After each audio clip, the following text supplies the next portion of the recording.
This is Common Sense. I'm William Ferguson. And today, in my listening and watching and contemplating, why was all this corruption going on under Obama's regime as president? What was really going on? Because as of today, there are more people coming out that were involved in what was going on between the Obama White House, not the Trump White House, and the Russians. And I guess Schiff, he got punked by a couple of guys saying they had pictures of Trump naked with some woman over in Russia, which was absolutely false. They were just punking him to punk him. And,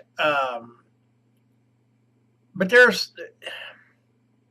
he was supposed to be getting dirt on Trump. Okay. Now, when Donald Trump Jr.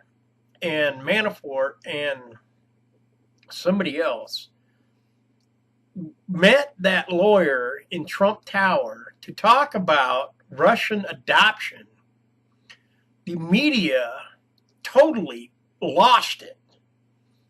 Oh, there was Russian collusion. Everything is going on. Well, no, because one of the gentlemen in the room, he actually texted somebody to get him out of there because it was nothing. Donald Trump Jr., it lasted, 20 minutes? And Donald Trump Jr. was like, there was nothing there. It was just a lawyer talking about, I think it's called the Kaminsky Act, about child adoptions from Russia. And that's all it was. That's all it turned out to be. Excuse me. But the Democrats did it, i.e. Adam Schiff, and oh no, it was just a joke. They were just joking him, and he knew it was illegal, so he reported it. No, he sounded completely serious over the phone while he was talking to these guys, that he was going to get some dirt on President Trump. And so it seems like there's a set of rules for the Democrats, and then there's the law of the land for everybody else. All right, now the Russians, why the Russians? Why? Well, Uranium 1 comes to mind. Hillary Clinton sold 20% of our uranium to the Russians. 20% for, I believe it was $146 million. Now that $146 million didn't go into the U.S. coffers. It went to the Clinton Foundation, or in other words, the biggest money laundering operation in political history. So, but still, why the Russians? Okay, I have a theory on that. Hillary Clinton, she didn't give a care about U.S. citizens, about the United States, about anything about this country. She had been corrupt since, I don't know, before she met Bill, but she was corrupt when she met Bill, and Bill was corrupt when he met Hillary. And their corruption was in so much stuff, it's not funny. And they had to have fixers in their little group of people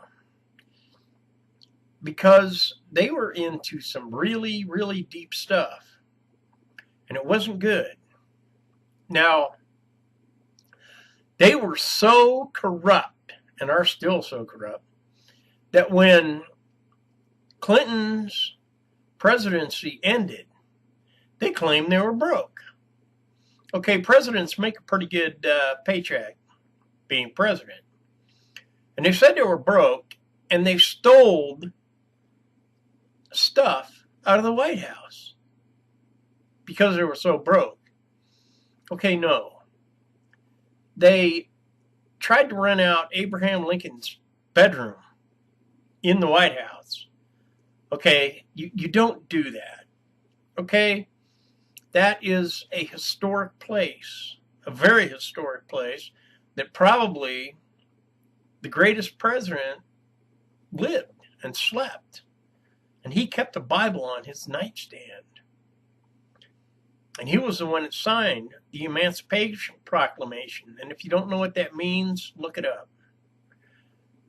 So the Clintons are corrupt. They're in bed with the Russians, selling them the uranium. But then people are going to know about that. So we're going to have to find some way to get around this. Okay, so we'll get Loretta Lynch in on it. We'll get Comey in on it. We'll get him in on it. We'll get some senators, some representatives. We'll get them all in on it so that if it goes downhill, we can cover our butts with these other people. They can say, well, we knew what was going on, and that wasn't what was going on. They can lie for us. And it didn't work, did it? Because Hillary did not get voted in as president. Now the whole thing's unraveling. So the question still remains, why would Hillary want to be involved with the Russians, colluding with them, making deals with them, getting buddy-buddy with them? Well, the United States is a great country, and we are a serious power to be reckoned with, except that Obama was breaking down the military. He was cutting costs, not to cut costs, but to deplete the military. And I would suppose he was figuring that, well, once his reign was over, then Clinton could get in and deplete it more, make more deals with Russia, become really buddy-buddy with them, and then the two countries would become allies, socialist allies, and socialism doesn't work, okay? But become buddy-buddy with the Russians, and then guess what? Hey, they can take over the world. Then we can rule the world. Because America on its own, having to fight Russia and China and the Middle Eastern countries all at once wouldn't work. So let's not do it through a war. Let's do it through deals. We'll make some dirty deals. And I truly believe that the reason that Clinton didn't pull out or help secure the consulate in Benghazi was she was making dirty deals over there too. And only somehow those didn't come to light. And I would really like to see them come to light. I want to know what was really going on over there. Because Stevens he asked over 600 times for more security, but she wouldn't send it. Something stinks to high heaven on that one. And she colluded with the Russians, made the deal with Uranium 1. And it just, there's the dots are starting to connect. And I truly believe that Hillary Clinton thought that if she was elected as president, that she could become an ally with the Russians and take over the world. I really do. The problem is, the people of this country, number one, we prayed.